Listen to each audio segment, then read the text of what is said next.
நாகப்பட்டினம் மற்றும் இலங்கை காங்கேசன்துறை இடையேயான சர்வதேச பயணிகள் கப்பல் போக்குவரத்து மீண்டும் வரும் மார்ச் 6ஆம் தேதி தொடங்கப்பட உள்ளது.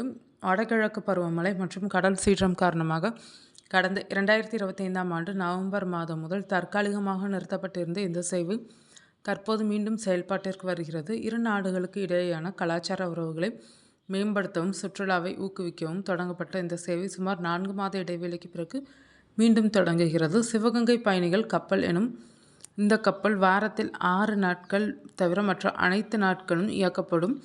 தற்போதைய கட்டண முறையில் எந்த மாற்றமும் இல்லை என அறிவிக்கப்பட்டுள்ளது. சுமார் 110 கிலோமீட்டர் தூரத்தை இந்த அதிவேக கப்பல் சுமார் 3.5 முதல் 4 மணி நேரத்தில் கடக்கும். கப்பல் சேவை நிறுத்தப்பட்டிருந்த காலத்தில் நாகப்பட்டினம் துறைமுகத்தில் உள்ள குடியேற்ற அலுவலகம் சீரமைக்கப்பட்டுள்ளது. மேலும் சாலை வசதிகள் மற்றும் பயணிகளுக்கான அடிப்படை வசதிகள் மேம்படுத்தப்பட்டுள்ளன. வரும் காலங்களில் பயணிகளுடன் சரக்குகளையும் கொண்டு செல்லும் வசதியை அறிமுகப்படுத்துவது குறித்து கப்பல் நிறுவனம் பரிசீலித்து வருகிறது.